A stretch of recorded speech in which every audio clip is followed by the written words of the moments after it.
بسم اللہ الرحمن الرحیم۔ ہمارے آقا رحمت عالم نور مجسم محسن اعظم احمد مجتبیٰ محمد مصطفیٰ صلی اللہ تعالی علیہ وسلم کے والدین کریمین کے بارے میں علماء کا اختلاف ہے کہ وہ دونوں مومن ہے یا نہیں۔ بعض علماء ان دونوں کو مومن نہیں مانتے اور بعض علماء نے اس مسئلے میں توقف کیا اور فرمایا کہ ان دونوں کو مومن یا کافر کہنے سے زبان کو روکنا چاہیے اور اس کا علم خدا کے سپرد کر دینا چاہیے۔ مگر اہل سنت کے علماء محققین مثلا امام جلال الدین سیوطی و علامہ ابن حجر حیتمی و امام قرطبی و حافظ الشام ابن نصیر الدین و حافظ شمس الدین دمشقی و قاضی ابو بکر ابن العربی مالکی و شیخ عبدالحق محدث دہلوی اور صاحب الاقلیل مولانا عبدالحق مہاجر مدنی وغیرہ علیہ رحمت و رضوان کا یہ عقیدہ ہے اور قول ہے کہ حضور صلی اللہ تعالی علیہ وسلم کے ماں باپ دونوں یقیناً بلا شبہ مومن ہیں۔ اس بارے میں حضرت شیخ عبدالحق محدث دہلوی رحمت اللہ تعالی علیہ کا ارشاد ہے، وہ فرماتے ہیں کہ حضور کے والدین کو مومن نہ ماننا یہ علماء متقدمین کا مسلک ہے، لیکن علماء متاخرین نے تحقیق کے ساتھ اس مسئلے کو ثابت کیا ہے کہ حضور کے والدین بلکہ حضور کے تمام آبا و اجداد حضرت آدم علیہ السلام تک سب کے سب مومن ہیں۔ اور ان حضرات کے ایمان کو ثابت کرنے میں علماء متاخرین کے 3 طریقے ہیں۔ اول یہ ہے کہ حضور کے والدین اور آبا و اجداد سب حضرت ابراہیم علیہ السلام کے دین پر تھے، لہٰذا مومن ہوئے۔ دوم یہ کہ تمام حضرات حضور صلی اللہ تعالی علیہ وسلم کے اعلان نبوت سے پہلے ہی ایسے زمانے میں وفات پا گئے جو زمانہ فطرت کہلاتا ہے اور ان لوگوں تک حضور صلی اللہ تعالی وسلم کی دعوت ایمانی پہنچی ہی نہیں، لہٰذا ہرگز ان حضرات کو کافر نہیں کہا جا سکتا بلکہ ان لوگوں کو مومن ہی کہا جائے گا۔ تیسری بات یہ ہے کہ اللہ تبارک و تعالی نے ان حضرات کو زندہ فرما کر ان کی قبروں سے اٹھایا اور ان لوگوں نے کلمہ پڑھ کر حضور اکرم صلی اللہ تعالی علیہ وسلم کی تصدیق فرمائی۔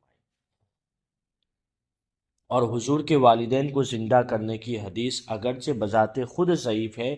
مگر اس کی سندیں اس قدر کثیر ہے کہ یہ حدیث صحیح اور حسن کے درجے کو پہنچ گئی ہے، اور یہ وہ علم ہے جو متقدمین پر پوشیدہ رہ گیا، جس کو حق تبارک و تعالی نے علماء متاخرین پر منکشف فرمایا، اور اللہ تبارک و تعالی جس کو چاہتا ہے اپنے فضل سے اپنی رحمت کے ساتھ خاص فرما لیتا ہے۔ اور شیخ جلال الدین سیوطی رحمت اللہ تعالی علیہ نے اس مسئلے میں چند رسائل تصنیف کیے اور اس مسئلے کو دلیلوں سے ثابت کیا ہے اور مخالفین کے شبہات کو جواب دیا ہے۔ اسی طرح خاتم المفسرین حضرت شیخ اسماعیل حقی رحمت اللہ تعالی علیہ کا بیان ہے کہ امام قرطبی نے اپنی کتاب تذکرہ میں تحریر فرمایا کہ حضرت عائشہ رضی اللہ تعالی عنہا نے فرمایا کہ حضور صلی اللہ تعالی علیہ وسلم جب حجۃ الوداع میں ہم لوگوں کو ساتھ لے کر چلے اور حجون کی گھاٹی پر گزرے تو رنج و غم میں ڈوبے ہوئے رونے لگے، اور حضور صلی اللہ تعالی علیہ وسلم کو روتا دیکھ کر میں بھی رونے لگی۔ حضرت عائشہ فرماتی پھر حضور صلی اللہ تعالی علیہ وسلم اپنی اونٹنی سے اتر پڑے، نیچے تشریف لے آئے اور کچھ دیر کے بعد میرے پاس واپس تشریف لائے تو خوش مسکراتے ہوئے تشریف لائے۔ میں نے دریافت کیا کہ یا رسول اللہ صلی اللہ تعالی علیہ وسلم، آپ پر میرے ماں باپ قربان ہوں، کیا بات ہے کہ آپ رنج و غم میں ڈوبے ہوئے اونٹنی سے اترے اور واپس لوٹے تو شادہ و فرحہ یعنی مسکراتے ہوئے تشریف فرما ہوئے؟ تو حضور صلی اللہ تعالیٰ علیہ وسلم نے ارشاد فرمایا کہ میں اپنی والدہ حضرت آمینہ کی قبر کی زیارت کے لیے گیا تھا، اور میں نے اللہ تبارک و تعالیٰ سے سوال کیا کہ وہ ان کو زندہ فرما دے، تو خداوند تبارک و تعالیٰ نے ان کو زندہ فرما دیا اور وہ ایمان لے آئی۔ اور الاشباء والنظائر میں ہے کہ ہر وہ شخص جو کفر کی حالت میں مر گیا ہو اس پر لعنت کرنا جائز ہے، بجز رسول کریم صلی اللہ تعالی علیہ وسلم کے والدین کے، یعنی حضور صلی اللہ تعالی علیہ وسلم کے والدین کے سوا جتنے بھی لوگ کفر کی حالت پہ مر گئے ہیں اس پر لعنت کرنا جائز ہے، کیونکہ اس بات کا ثبوت موجود ہے کہ اللہ تعالیٰ نے ان دونوں کو زندہ فرمایا اور یہ دونوں ایمان لے آئے۔ اور یہ بھی ذکر کیا گیا ہے کہ حضور اکرم صلی اللہ تعالی علیہ وسلم اپنے ماں باپ کی قبروں کے پاس روئے اور ایک خشک درخت زمین میں بو دیا اور فرمایا کہ اگر یہ درخت ہرا ہو گیا تو یہ اس بات کی علامت ہوگی کہ ان دونوں کا ایمان لانا ممکن ہے۔ چنانچہ وہ درخت ہرا ہو گیا۔ پھر حضور اکرم صلی اللہ تعالی علیہ وسلم کی دعا کی برکت سے وہ دونوں اپنی اپنی قبروں سے نکل کر اسلام لائے اور پھر اپنی اپنی قبروں میں تشریف لے گئے۔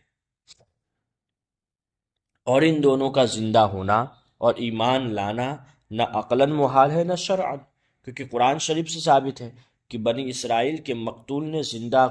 زندہ ہو کر اپنے قاتل کا نام بتایا۔ اسی طرح حضرت عیسیٰ علیہ السلام کے دست مبارک سے بھی چند مردے زندہ ہوئے۔ جب یہ سب باتیں ثابت ہیں تو ہمارے آقا رحمت عالم نور مجسم محسن اعظم احمد مجتبی محمد مصطفیٰ صلی اللہ تعالی علیہ وسلم کے والدین کے زندہ ہو کر ایمان لانے میں بھلا کون سی چیز مانع ہو سکتی ہے؟ اور جس حدیث میں آیا ہے کہ میں نے اپنی والدہ کے لیے دعائے مغفرت کی اجازت طلب کی تو مجھے اس کی اجازت نہیں دی گئی، یہ حدیث حضور اکرم صلی اللہ تعالی وسلم کے والدین کا زندہ ہو کر ایمان لانا یہ حجۃ الوداع کے موقع پر ہوا ہے،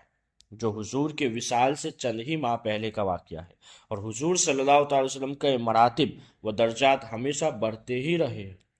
تو ہو سکتا ہے کہ پہلے حضور کو خداوند تبارک و تعالیٰ نے یہ شرف نہیں عطا فرمایا تھا کہ آپ کے والدین مسلمان ہو، مگر بعد میں اس فضل و شرف سے بھی آپ کو سرفراز فرمایا کہ آپ کے والدین کو صاحب ایمان بنا دیا جائے۔ اور قاضی امام ابو بکر ابن العربی مالکی سے یہ سوال کیا گیا،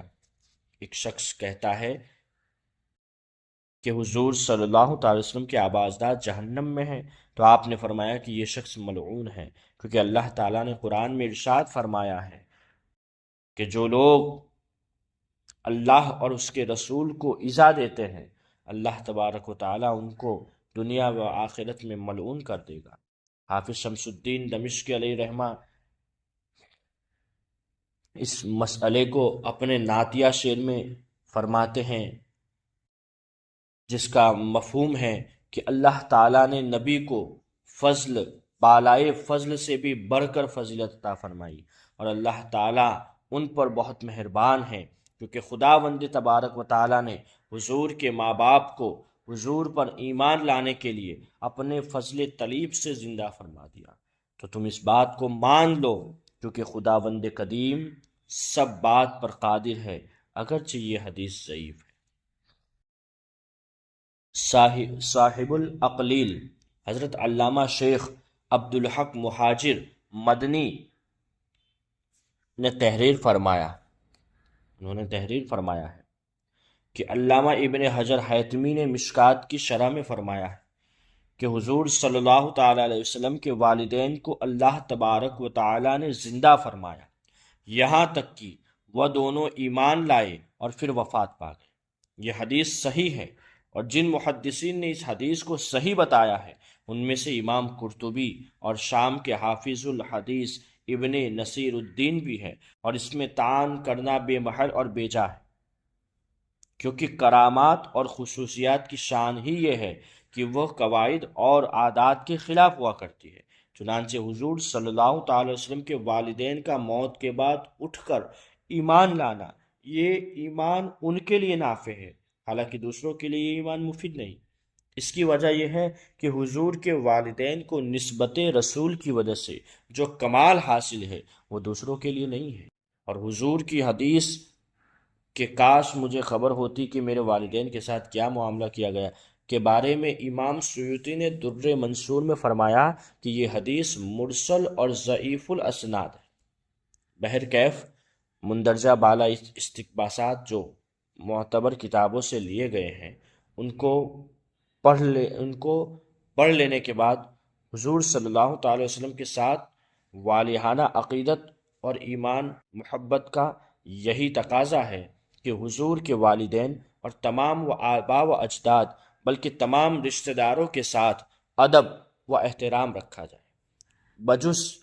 علاوہ اس کے کہ ان رشتہ داروں کے جن کا کافر اور جہنمی ہونا قرآن و حدیث سے یقینی طور پر ثابت ہے، جیسے ابو لہب اور اس کی بیوی حمالۃ الحطب۔ باقی تمام قرابت والوں کا ادب ملحوظ رکھنا لازم ہے، کیونکہ جن لوگوں کو حضور صلی اللہ تعالی وسلم سے نسبت قرابت حاصل ہے ان کی بے ادبی و گستاخی یقیناً حضور صلی اللہ تعالی وسلم کی ایذا رسانی کا باعث ہوگا۔ اور آپ قرآن کا فرمان پڑھ چکے کہ جو لوگ اللہ اور اس کے رسول کو ایذا دیتے ہیں وہ دنیا و آخرت میں ملعون ہیں۔ اس مسئلے میں اعلیٰ حضرت مولانا شاہ امام احمد رضا خاں فاضل بریلوی رحمۃ اللہ تعالی علیہ کا ایک محققانہ رسالہ بھی ہے جس کا نام شمول الاسلام لآباء الکرام، جس میں آپ نے نہایت ہی مفصل اور مدلل طور پر یہ تحریر فرمایا ہے کہ حضور کے آباء و اجداد موحد و مسلم ہیں۔ واللہ تعالی اعلم۔ جس طرح سورج نکلنے سے پہلے ستاروں کی روپوشی، صبح صادق کی سفیدی، شفق کی سرخی سورج نکلنے کی خوشخبری دینے لگتی ہے، اسی طرح جب آفتاب رسالت کے طلوع کا زمانہ قریب آ گیا تو اطراف عالم میں بہت سے ایسے عجیب واقعات اور خوارق عادات بطور علامت کے ظاہر ہونے لگے جو ساری کائنات کو جھنجھوڑ کر یہ بشارت دینے لگے کہ اب رسالت کا آفتاب اپنی پوری آب و تاب کے ساتھ طلوع ہونے والا ہے، آب و تاب کے ساتھ طلوع ہونے والا ہے۔ چنانچہ اصحاب فیل کی ہلاکت کا واقعہ، ناگہاں باران رحمت سے سرزمین عرب کا سرسبز و شاداب ہو جانا اور برسوں کی خشک سالی دفع ہو کر پورے ملک میں خوشحالی کا دورہ ہو جانا، بتوں کا منہ کے بل گر پڑنا، فارس کے مجوسیوں کی 1000 سال سے جلائی ہوئی آنکھ کا ایک لمحے میں بجھ جانا، کسریٰ کے محل کا زلزلہ اور اس کے 14 کنگوروں کا منہدم ہو جانا، ہمدان اور کم کے درمیان 6 میل لمبے اور 6 میل چوڑے بحیرہ ساوہ کا یکایک بالکل خشک ہو جانا،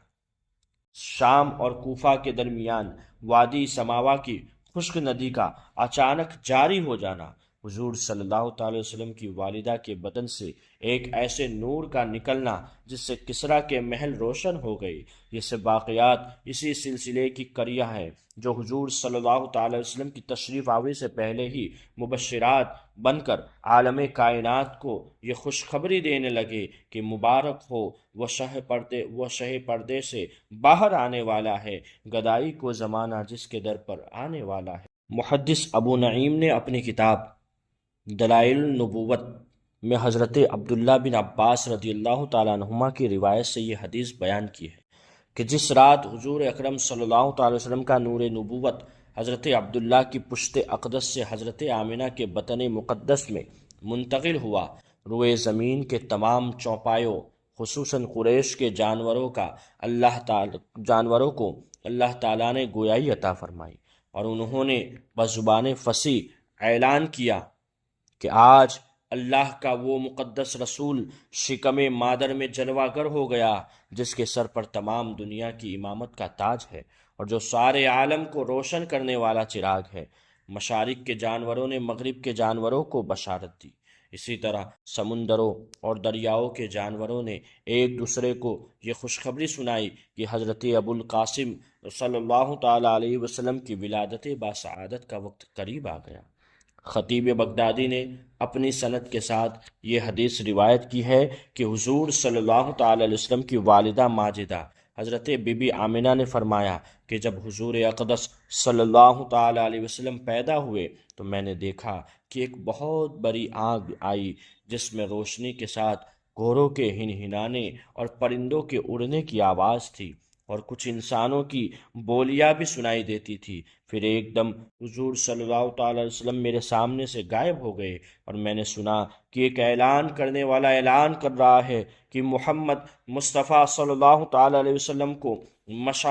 مشرق و مغرب میں گشت کراؤ، اور ان کو سمندروں کی بھی سیر کراؤ، تاکہ تمام کائنات کو ان کا نام، ان کا حلیہ، ان کی صفت معلوم ہو جائے، اور ان کو تمام جاندار مخلوق یعنی جنوں، انس، ملائکہ اور چرندوں پرندوں کے سامنے پیش کرو، اور انہیں حضرت آدم علیہ السلام کی صورت، حضرت سیس علیہ السلام کی معرفت، حضرت نوح علیہ السلام کی شجاعت، حضرت ابراہیم علیہ السلام کی خلت، حضرت اسماعیل علیہ السلام کی زبان، حضرت اسحاق علیہ السلام کی رضا، حضرت صالح علیہ السلام کی فصاحت، حضرت لوط علیہ السلام کی حکمت، حضرت یعقوب علیہ السلام کی بشارت، حضرت موسیٰ علیہ السلام کی شدت، حضرت ایوب علیہ السلام کا صبر، حضرت یونس علیہ السلام کی طاعت، حضرت یوشع علیہ السلام کا جہاد، حضرت داؤد علیہ السلام کی آواز، حضرت دانیال علیہ السلام کی محبت، حضرت الیاس علیہ السلام کا وقار، حضرت یحییٰ علیہ السلام کی عصمت، حضرت عیسیٰ علیہ السلام کا جوہد